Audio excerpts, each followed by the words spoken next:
Bom, boa tarde a todos, quase boa noite.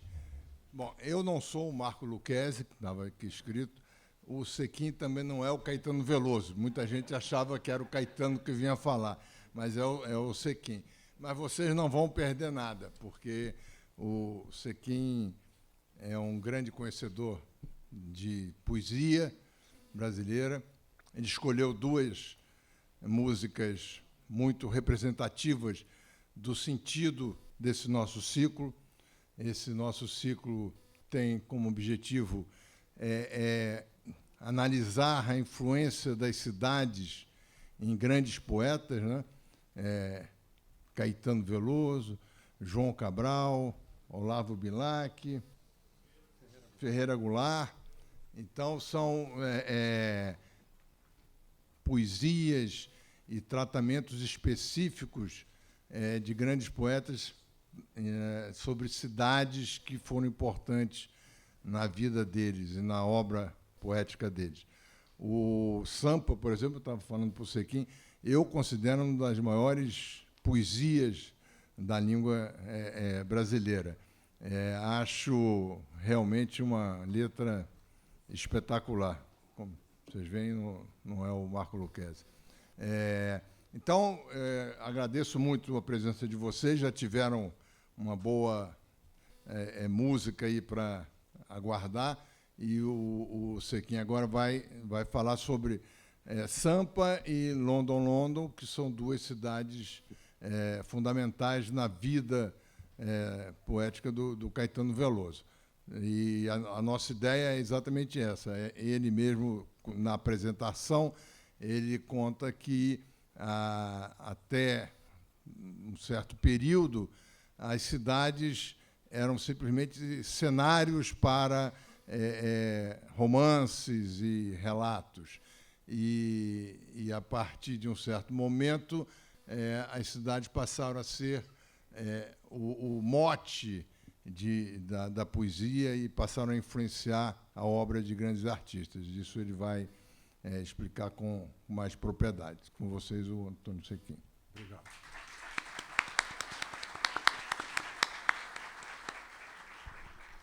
Boa tarde a todos. Eu agradeço aí a apresentação do meu colega, confrade Merval Pereira. Agradeço a presença de todos, amigos, amigas, ex-alunos, acadêmicos. E, já que estamos aqui com a música, eu quero saudar todo o cancioneiro brasileiro na figura de Martinho da Vila, que aqui se encontra.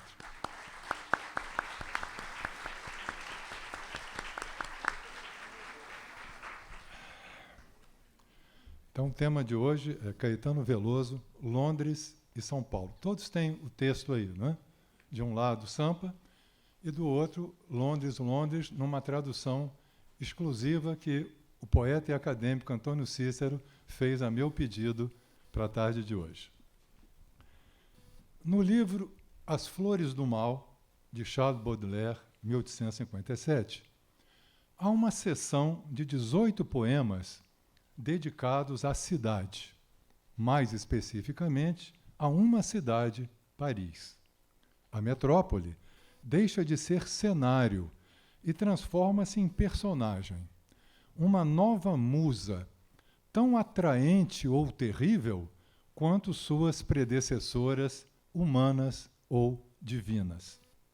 Esse conjunto se intitula Quadros Parisienses. Lemos no poema O Cisne, aspas, a forma de uma cidade muda mais rápido que o coração de um homem. Não apenas la donna, la città è mobile. Sim, a cidade é móvel, volúvel. É feita de gente, cimento, vidro, ferro, mas também é construída por memórias, sonhos, pesadelos e palavras. Em O Sol, Baudelaire vai, aspas, tropeçando em palavras como nas calçadas. Às vezes, as evocações da memória e das palavras e imagens que as reconstituem podem doer mais do que o efeito de uma pedrada. Ainda Baudelaire, e pela última vez, aspas, minhas lembranças são mais pesadas do que socos. Neste ciclo, se falará de cidades erguidas com palavras. Curiosamente, todos os 4 poetas a serem estudados têm relação não só com a cidade, mas com a música. Caetano é compositor. João Cabral foi musicado por Chico Buarque. Goulart, além de ter poemas musicados, escreveu letras para alguns compositores. E até Bilac entra nessa roda, pois é o autor da letra do hino à bandeira, Salve o lindo pendão da esperança. E, como a música popular elegeu os seus metros mais constantes, redondilha menor, de 5 sílabas, redondilha maior, 7 sílabas, observem que até os nomes dos poetas se enquadram nesse parâmetro. João Cabral de Melo Neto, 7 sílabas. Ferreira Goulart, Olavo Bilac, Caetano Veloso, 5. Quem não aprecia o metro popular poderia argumentar que o nome completo de Bilac é um solene verso de 12 sílabas, o alexandrino Olavo Braz Martins dos Guimarães Bilac. Nesse caso, eu retrucaria, dizendo que o nome de Caetano também é um perfeito alexandrino, Caetano Emanuel Viana Teles Veloso. Vejam como são fluidas as fronteiras entre o que é popular e o que é clássico, pois os nomes podem transitar com liberdade nas 2 direções. Passemos, porém, a Caetano e sua relação com as cidades, mais especificamente Londres e São Paulo. Na plaquete Sobre as Letras, de 2003, o artista declara que todas as suas letras são autobiográficas, até as que não são. Em outro momento afirma, amo a palavra cidade. Amo cidades. Me sinto um ser urbano. Examinemos, então, o que significa a experiência urbana em terra estrangeira, Londres, e a experiência em terra estranha, São Paulo, uma vez que o poeta provém de Santo Amaro, na Bahia. Experiências do imigrante e experiências do migrante. Vamos ao primeiro relato, o do exílio involuntário em Londres, entre 1969 e 71, por imposição do regime militar. A tradução da letra, como eu disse, foi feita especialmente para este encontro pelo poeta e acadêmico Antônio Cícero. Londres, Londres. Vagando sem destino por aí, por Londres, Londres, linda, vou sozinho. Atravesso as ruas sem temer, todo mundo abre-me o caminho. Ninguém há que eu conheça e cumprimente. Só sei que todos abrem-me o caminho. Estou sozinho em Londres, sem temer, vagando sem destino por aí, enquanto meus olhos procuram discos voadores lá no céu. Domingo e segunda e outono passam por mim, e gente apressada, mas tranquila. Pessoas se dirigem a um guarda que aparentemente acha agradável agradar. Ao menos viver é bom, e eu concordo. Ao menos ele, aparentemente, acha agradável. É tão bom viver em paz, e domingo, segunda, anos, e eu concordo, enquanto meus olhos procuram discos voadores lá no céu. Não escolho olhar para rosto algum, não escolho caminho algum. Apenas me acontece estar aqui, e é legal. Grama verde, olhos azuis, céu cinza, Deus abençoe, dor silenciosa e felicidade. Eu vim para dizer sim, e digo, mas meus olhos procuram discos voadores lá no céu. O início, vagando sem destino por aí, por Londres, Londres, linda, vou sozinho, não deixa de evocar o começo de uma certa canção de 1967, em cujo título, aliás, ocorre a mesma duplicação de um único substantivo: alegria, alegria, London, London.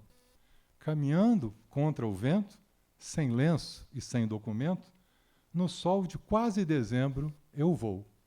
Mas quantas diferenças! Há um tom dionisíaco nessa canção de 67.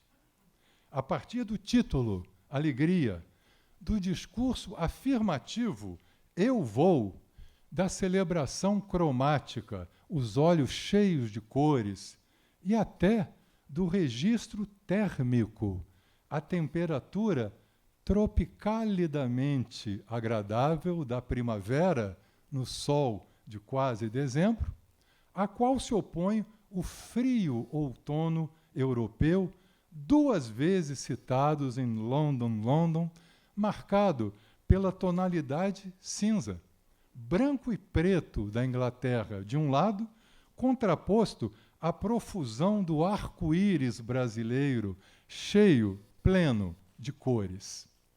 Há um gesto reiterado no texto londrino, o olhar em busca de discos voadores.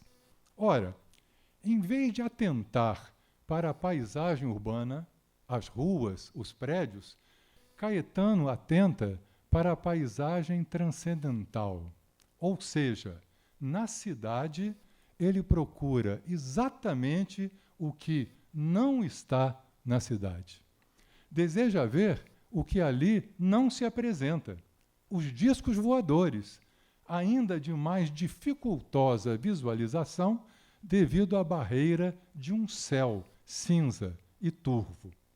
A referência à cor verde da grama poderia igualmente caracterizar parques de qualquer lugar do planeta, quase uma inútil paisagem para quem se interessa pela paisagem celeste. Pode-se perceber uma confissão do desenraizamento, no tom algo melancólico de um estar ali arbitrário, contingente. Cito na tradução de Antônio Cícero: não escolho caminho algum, apenas me acontece estar aqui. Se a grama se vincula à raiz e proximidade, o disco voador aponta para altitude e distância, para algo de uma inalcançável natureza. Ele representa a máxima alteridade. É o extra-estrangeiro radical, porque extra-terreno. A letra de Caetano não demonstra nem afeto, nem hostilidade frente a Londres.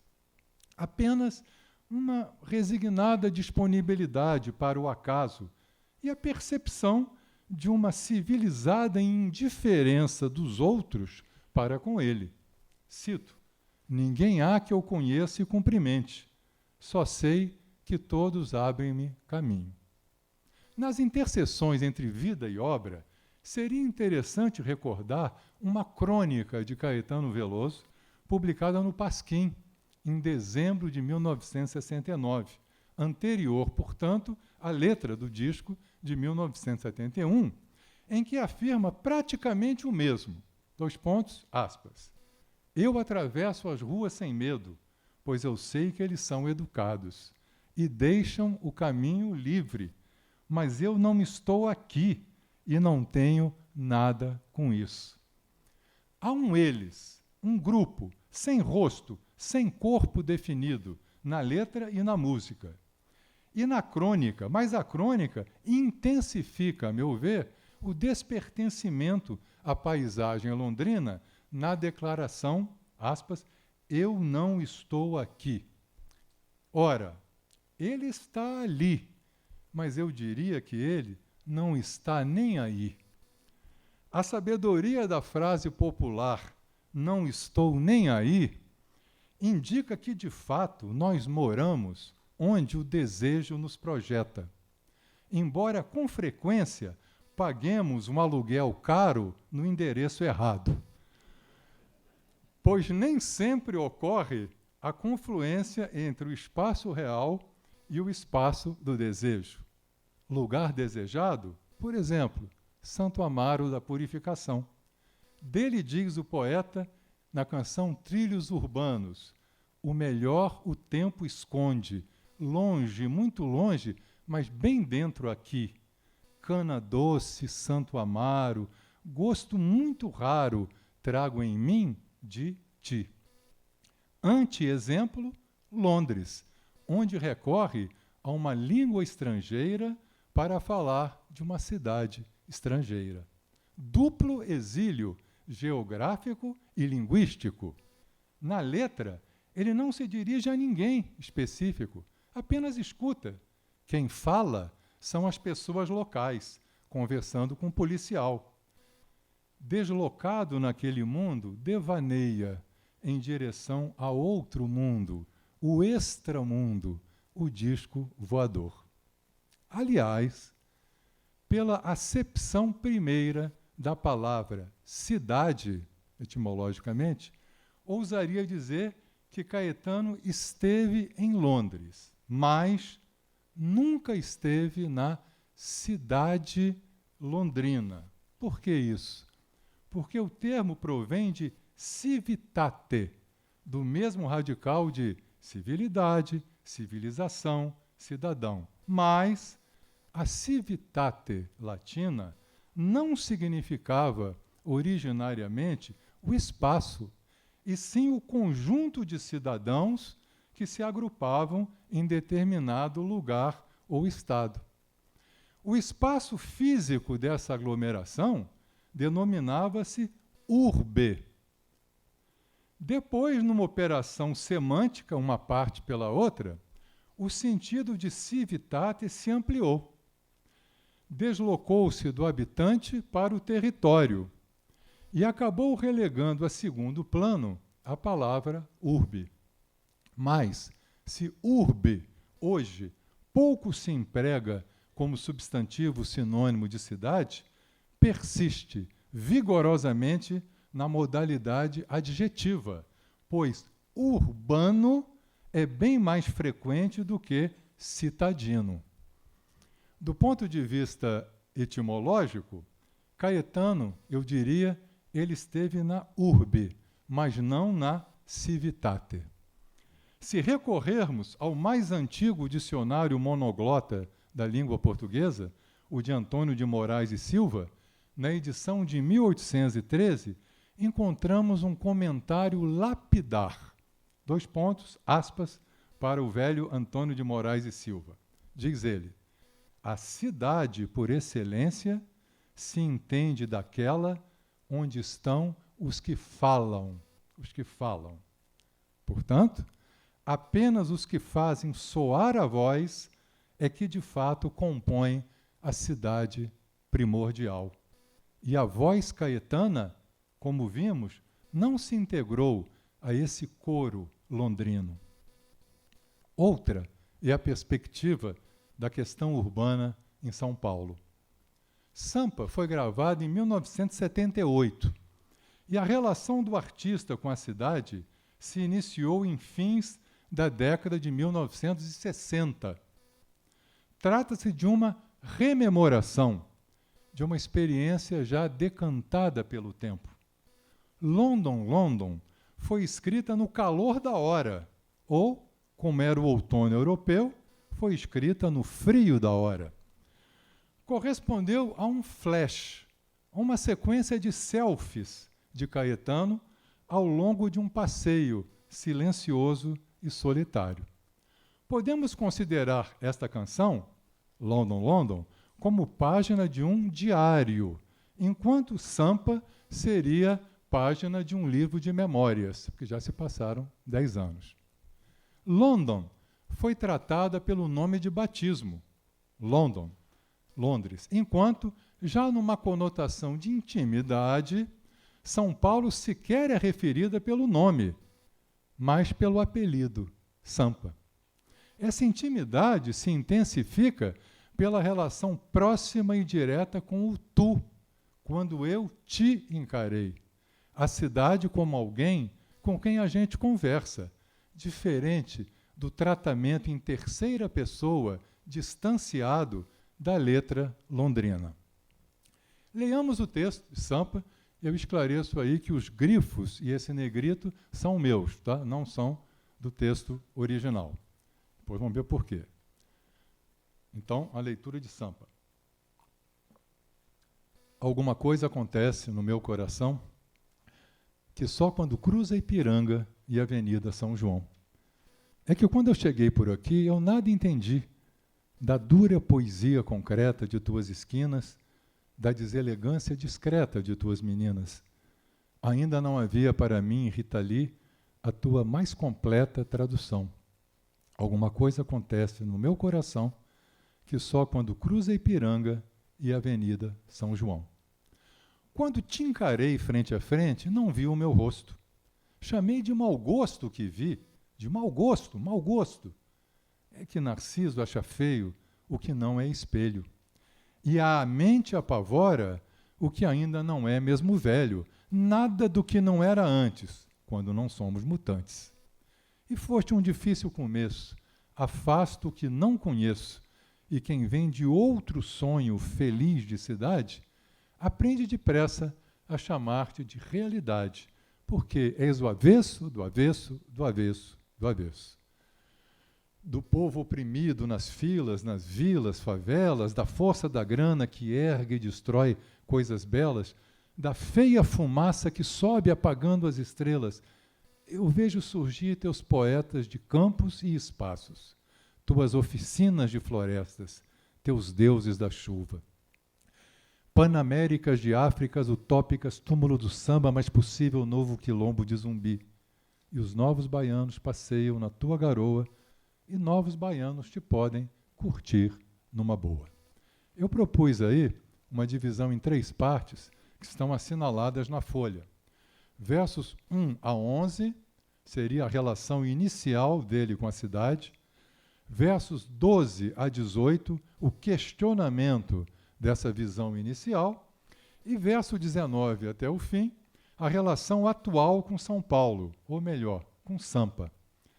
É uma letra mosaico, composta de numerosas referências e alusões à cultura paulistana em fins da década de 1960, no campo do urbanismo, da MPB, da poesia, da ficção e do teatro. A referência é um mecanismo, distinguindo aqui, todo mundo sabe, né, da referência e da alusão, a referência é um mecanismo de caráter explícito. Avenida São João e Ipiranga, o Centro Velho de São Paulo, a cantora e compositora Rita Lee, o mito de Narciso, a figura histórica de Zumbi dos Palmares. A alusão, que eu marquei em itálico na letra, todas as alusões, é um mecanismo velado, oblíquo, um palimpsesto, em que uma palavra contém um referente embutido para além do referente imediato dela própria. Creio que a alusão funciona melhor quando não impede a fruição do texto, atuando somente como espécie de suplementação de sentido. Quer dizer, quem percebe a alusão tem uma fruição ampliada, mas quem não a percebe, ainda assim, não fica excluído de aproveitar o texto. Um exemplo claro disso, vemos aí no verso 4, quando Caetano se refere à dura poesia concreta de tuas esquinas. Evidentemente, você pode ficar numa compreensão número 1, falando do cimento frio da cidade, ainda assim portador de uma certa beleza, dura, mas beleza. E nessa segunda camada da alusão, você percebe a referência ao movimento da poesia concreta. Né? Então, assim que o poema vai circular, dando um sentido para quem quer um sentido e tendo 2 sentidos para quem consegue chegar a esse segundo sentido. As alusões estão assinaladas em itálico, como eu disse. Verso 4, a poesia concreta.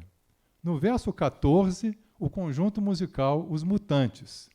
Verso 16, possivelmente Santo Amaro, que é o seu sonho feliz de cidade, de outra cidade. Prosseguindo, nós temos no verso 22, poetas de campos e espaços, os irmãos Augusto e Haroldo de Campos, né? Poetas concretos. Verso 23, tuas oficinas de florestas, Teatro Oficina, que era um grupo dirigido por José Celso Martinez Correia e que em 67, nesse período, encenou O Rei da Vela. No verso 23, eu tenho Deuses da Chuva. Ora, Jorge Maltner, grande amigo de Caetano, publicou em 62 um livro chamado Deus da Chuva e da Morte. E, além disso, podemos perguntar, deuses da chuva ou demônios da garoa? Verso 24, temos alusões a Panamérica, que é um romance de José Agripino de Paula, que fez a cabeça de muita gente nessa década, né?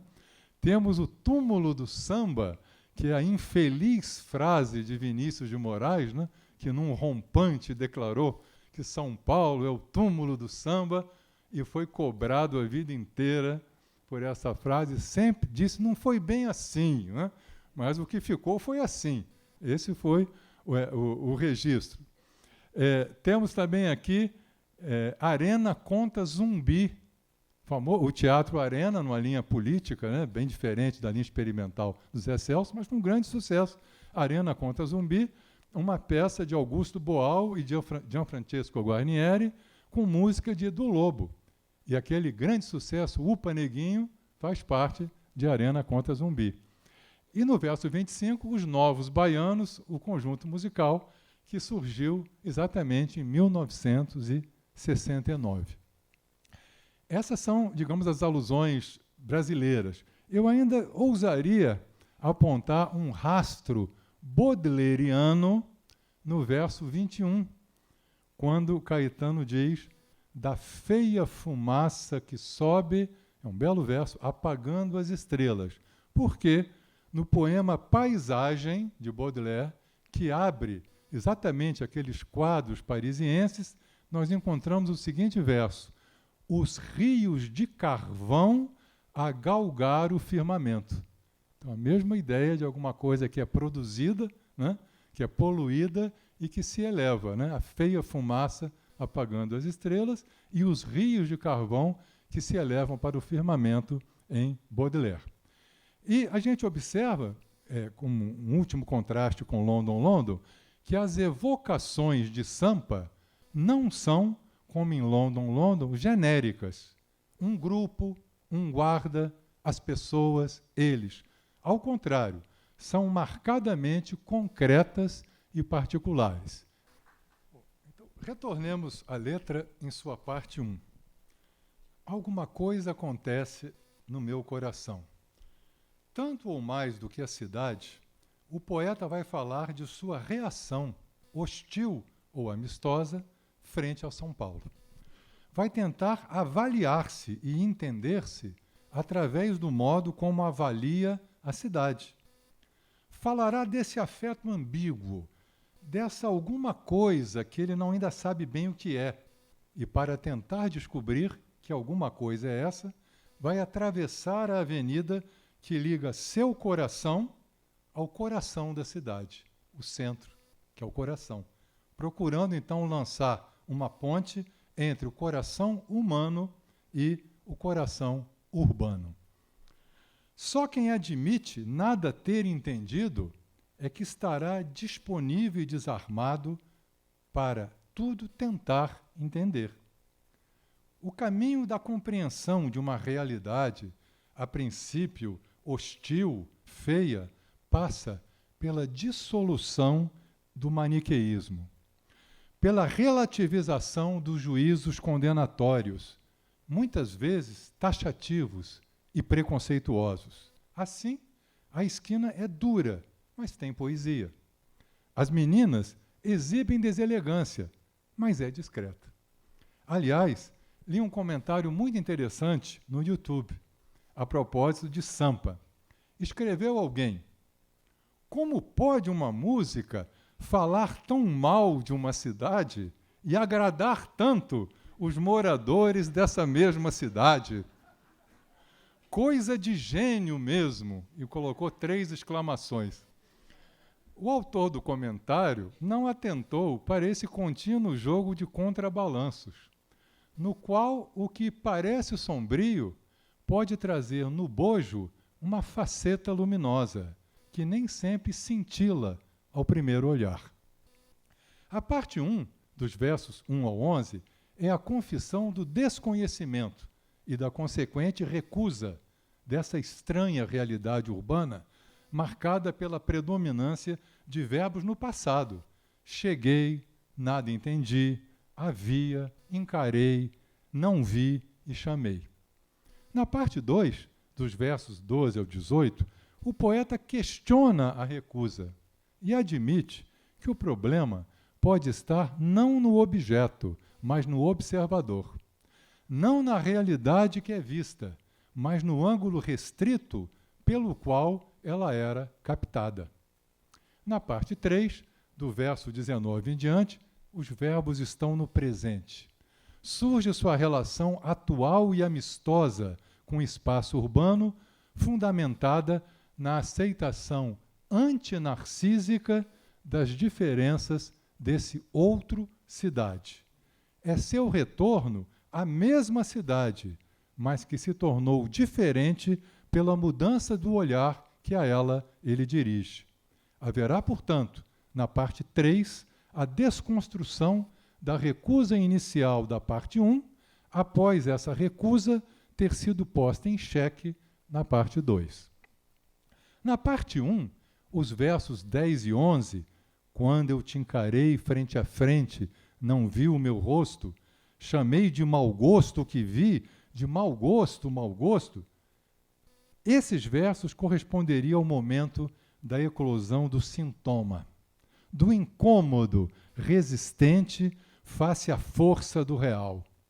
Estabelece uma relação de causalidade. Encarei a cidade, não vi o meu rosto, logo, aquilo que não me espelha, necessariamente eu desqualifico como mau gosto. O problema parece situar-se lá. O mau gosto aparenta ser uma categoria externa, objetiva. Estou certo disso. Só que não. Terei certeza? Por quê? Se afirmo que aquilo é mau gosto, preciso tanto insistir? Mau gosto por 3 vezes, quem sabe até para que, à custa da repetição, eu acabe me convencendo de que é verdade aquilo em que eu quero acreditar. Para tentar dissolver o incômodo, é necessário desconfiar dessa proclamação do mau gosto, essa pedreira no meio do caminho, atrapalhando a fluência de minha transa e de meu trânsito em direção à cidade. Tenho de justapor a minha convicção à pergunta: por quê? Se eu não investigar por que estou afirmando isso, no caso, o mau gosto, eu permanecerei prisioneiro da versão da minha aversão ou de meu próprio desconhecimento, pois, conforme a escritora Beth Milan, seriam 3 as grandes paixões que movem o ser humano: a paixão do amor, a paixão do ódio e a paixão da ignorância. Esta, tão bem expressa na seguinte fórmula: não sei, é uma pena, não quero saber, que é pior, e ainda por cima tenho raiva de quem sabe. Né? Então essa é a gradação, da apoteose do amor, da paixão da ignorância. Né? Na parte 2, o poeta desmonta o mecanismo protetor de defesa que consiste na desqualificação do outro para não ter que reprocessar seus próprios valores. Caetano formulou um porquê implícito ao fim do verso 11, tanto que se segue, no verso 12, uma resposta explícita: é que. Então, se eu tenho um é que no 12, é porque eu tive um porquê implícito no 11. Né? É que Narciso acha feio o que não é espelho. E está em negrito o verso, que eu coloquei aí em negrito, o verso 13. E a mente apavora o que não é mesmo velho. Botei em negrito para enfatizar que esse verso corresponde ao ponto central da canção. Literalmente, é o verso ou a pedra lançada no meio do caminho do texto. É o verso 13, de um total de 26. Momento de movimento para um segundo lado. Desafio a ser vencido na passagem ou ultrapassagem de uma realidade hostil à outra, da negação à aceitação de São Paulo. E esse verso, a mente apavora, eu enfatizo aqui esse A, né, com crase, né? Esse verso se trata, eu diria, de um verso sintomática e sintaticamente perverso, cuja forma, num primeiro momento, nos espanta e incomoda. Uma construção pouco usual, que tenderíamos a repelir. Por quê? A anteposição repentina de um objeto direto preposicionado. A frase começa com objeto direto preposicionado. A mente apavora. A mente não é o sujeito, é um objeto direto. De modo intuitivo, nossa leitura busca a segurança da ordem convencional, em que o sujeito antecede o objeto. E ao, entre aspas, corrigir a sintaxe, caímos na armadilha e constatamos a força do que ali se diz. Realmente, tudo que não é velho, logo, tudo que é novo, apavora a gente, até mesmo um objeto direto fora do lugar. A forma do verso, deslocando o objeto para o espaço previsível do sujeito gramatical, endossa, e eu diria espelha, a desestabilização dos lugares fixos, seja no mundo referencial, seja na ordem da própria sintaxe.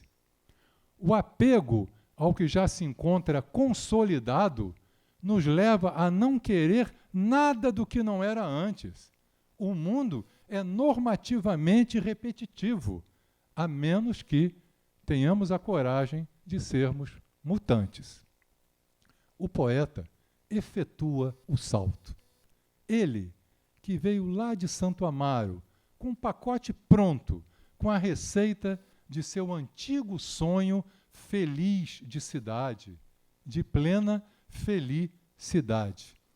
Esse ideal paradisíaco que se abastece na origem, entendido como território idílico, sem quebras, sem fissuras, oh, que saudades que tenho da aurora da minha vida, esse ideal antigo se confronta com o doloroso aprendizado de que qualquer novo projeto de felicidade não pode desconhecer a velocidade, a ferocidade e tantas outras cidades embutidas no coração da multiplicidade.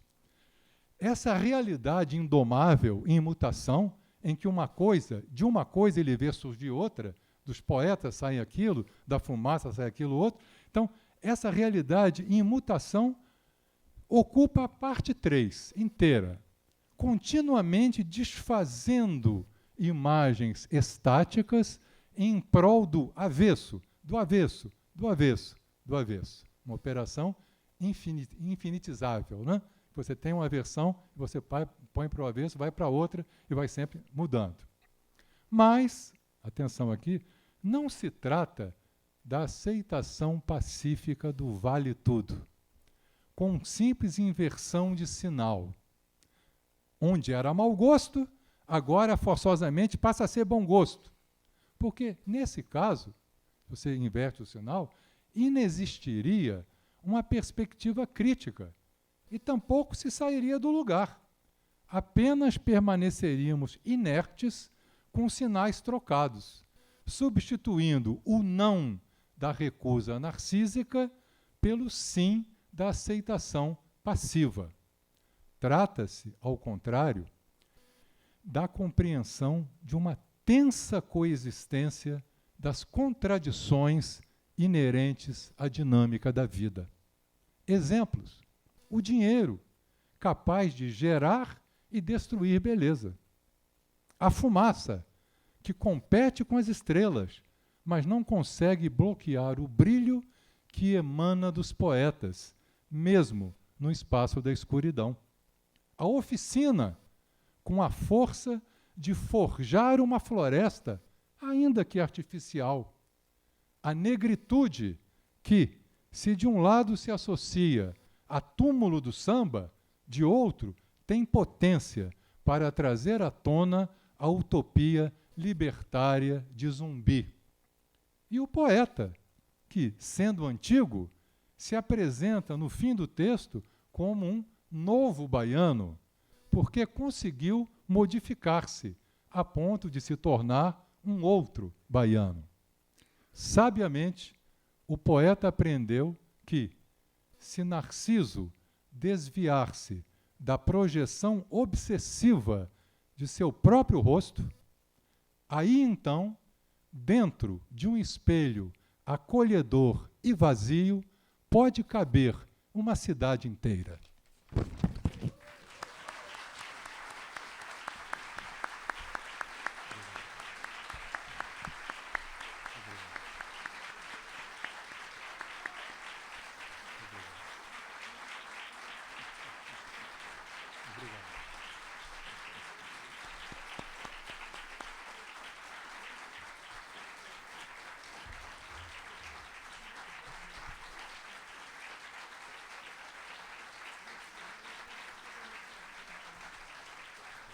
Você vai ter que cantar aí, fazer alguma coisa. Isso aqui daqui a pouco vai ter que cantar para justificar. Olha aqui, isso aqui você. O Caetano leu esse texto? Não. Manda para ele. Manda para ele, porque ele vai gostar muito e vai até descobrir coisas que ele fez e que você não tem. Porque a verdade é que o Sequim ele tem uma capacidade de entender poesia e não é a primeira vez que ele faz palestra aqui sobre poesia e poetas, e ele descobre coisas que certamente só um crítico literário que é poeta também consegue ver nessas poesias.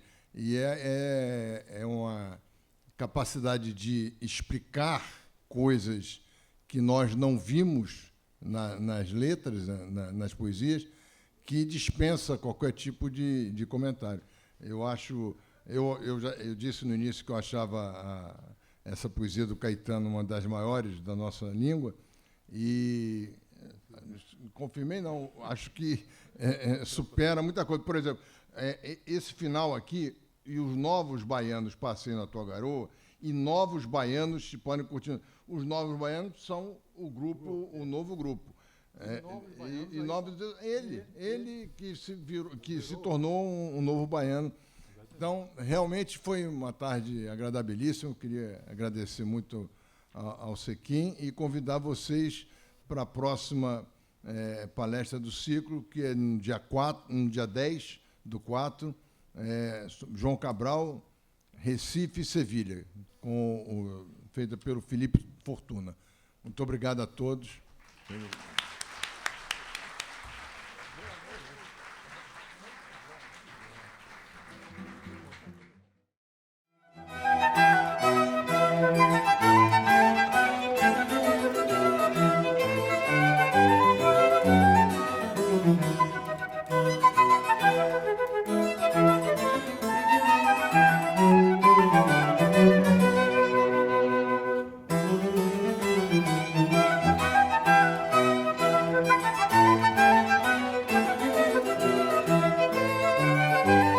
Música